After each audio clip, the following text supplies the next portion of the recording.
Sir sir sir sir sir sir 1 minute sir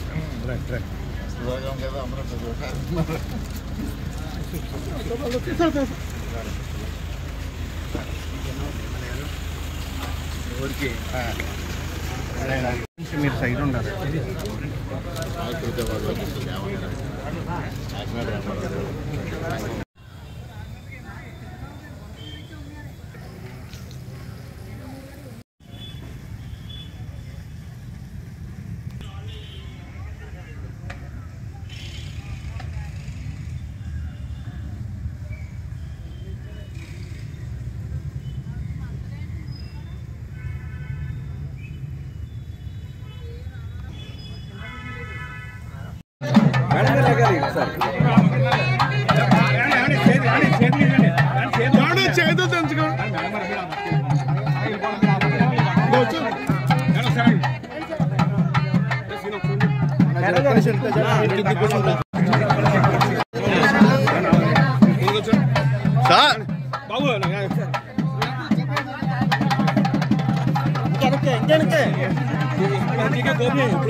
अना plastic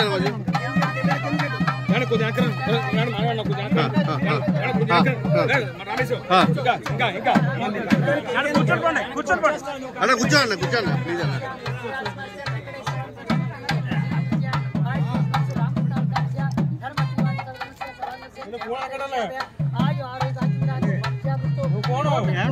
phone తీయాలి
sir వెళ్తాను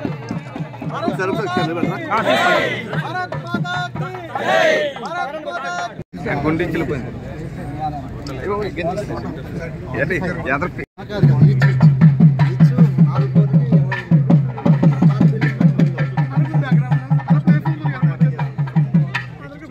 sorry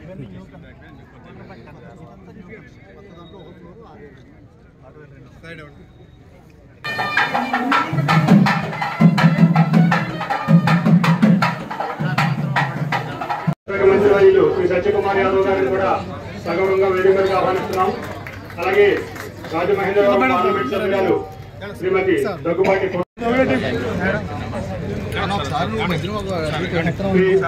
మంత్రి గారికి సత్కారం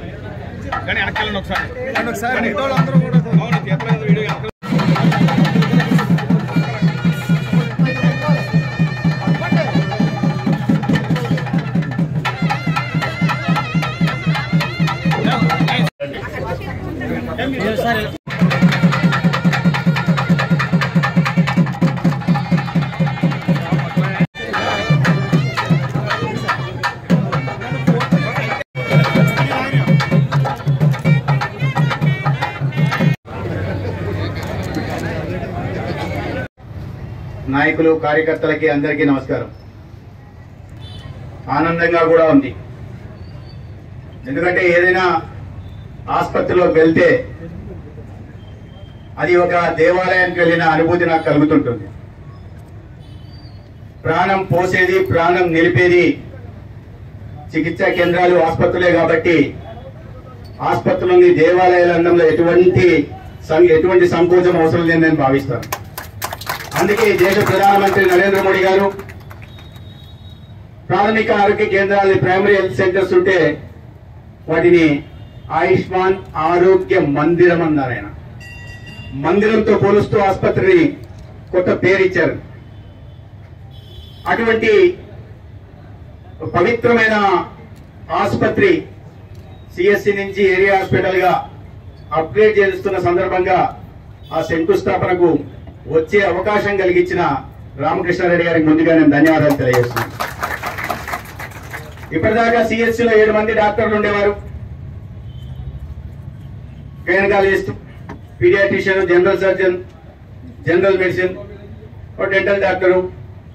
ఇప్పుడు అది పోయి అప్గ్రేడేషన్ అయిన తర్వాత ఇవాళ మీకు వైద్య సేవలు అందించడానికి 22 మంది డాక్టర్లు ఉంటారు. వెంట ఒక దంత వైద్యుడు ఉంటాడు, వెంట ఒక ఫిజియోథెరపిస్ట్ కూడా ఉంటాడు.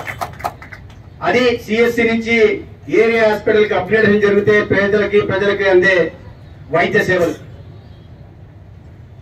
మొత్తం 31 మంది మాత్రమే సిబ్బంది పైనుంచి కింద దాకుంటే ఇవాళ ఆ సిబ్బంది సంఖ్య 96కు చేరింది. అంతమంది వైద్యులు, వైద్య సేవలు అందించే పారా మెడికల్ ఫోర్సెస్ మీకు అందరికీ అందుబాటులో ఉంటారు.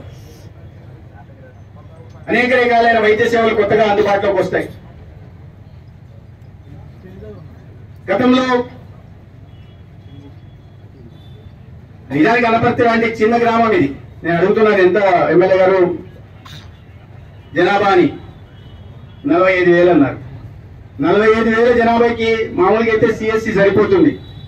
కానీ ప్రజల ఆరోగ్యం పట్ల చిత్తశుద్ధి కలిగిన వారు కాబట్టి దీన్ని ఏరియా హాస్పిటల్ గా వారు మార్పించుకోగలిగారు. కానీ మొదట్లో ఎన్డీఏ ప్రభుత్వం ఉన్నప్పుడే ఈ సిఎస్సిని ఏరియా హాస్పిటల్ గా అప్గ్రేడ్ చేయించారు. అయితే తర్వాత ప్రభుత్వం పోవడం, అప్గ్రేడ్ చేసిన దానికి శాంక్షన్ స్ట్రెంత్ ఏదైతే 96 ఉంటే ఆ 96 కూడా శాంక్షన్ చేస్తే కొత్త భవనం నిర్మించడానికి ఒక అడ్మినిస్ట్రేటివ్ శాంక్షన్ కూడా గత ప్రభుత్వం తీసుకోలేకపోయిందంటే ఈ ప్రాంతంలో ఎమ్మెల్యేగా ఉన్న వాళ్ళకి, ఈ ప్రాంత వైద్య సేవల మీద, ప్రాంత ప్రజల మీద, ఈ నియోజకవర్గం అభివృద్ధి మీద ఏ మాత్రం చిత్తశుద్ధి ఉండిందో మీరు ఒకసారి అందరూ అర్థం చేసుకోవాలి. విచ్చేసిన సహచర శాసనసభ్యులు, రాష్ట్ర వైద్య ఆరోగ్య శాఖ మంత్రివర్యులు పెద్దలు శ్రీ సత్యకుమార్ గారికి స్వాగతం పలుకుతూ సంతోషం. ఈరోజు అనపర్తి ఏరియా ఆసుపత్రి 100 పడకల ఆసుపత్రిగా అభివృద్ధి చేసే దిశలో భాగంగా ఇవాళ దాదాపుగా 13.85 కోట్ల రూపాయల వ్యయంతో నిర్మాణం అవుతున్న అదనపు భవనాల్ని శంకుస్థాపన, భూమి పూజ చేసి మంత్రి గారి చేతుల మీదుగా ఇవాళ కార్యక్రమం మనం మొదలు పెట్టుకోవడం జరిగింది. మరి గతంలో ఒకసారి ఈ ఆసుపత్రి చరిత్ర తీసుకుంటే ఎప్పుడో పూర్వం ప్రాథమిక ఆరోగ్య కేంద్రంగా ఉన్నదాన్ని మా తండ్రి గారు మూలారెడ్డి గారు శాసనసభ్యులుగా ఉండగా 30 పడకల ఆసుపత్రిగా పెంపొందింపజేయడం, ఆ తదుపరి 2014-19 మధ్యకాలంలో దాదాపు 5 కోట్ల రూపాయలు నాబార్డు నిధులతో భవనాలను ఏర్పాటు చేయడం కూడా జరిగింది. మరి ఆ రోజు ఏదైతే నాబార్డుకి 3.75 కోట్ల రూపాయల పరిమితి ఉన్నప్పటికీ నీలం తుఫాన్లో ఈ ఆసుపత్రి దాదాపు 4-5 అడుగుల మేరకు నీటిలో మునిగిపోవడంతో 4-5 అడుగుల మేర ఎత్తు చేసి చేయాలనే ఉద్దేశంతో ఆ రోజు అదనంగా 1 కోటి రూపాయలు ఖర్చు అయినా అప్పుడు ముఖ్యమంత్రి గారు చంద్రబాబు నాయుడు గారు మరలా అదనంగా నిధులు మంజూరు చేసి ఈ ఆసుపత్రిని పూర్తి చేసుకోవడం జరిగింది. మరి ఇటీవల కాలంలో దీనిపైన అనేక విమర్శలు, రకరకాల వ్యాఖ్యానాలు చేయడం జరిగింది.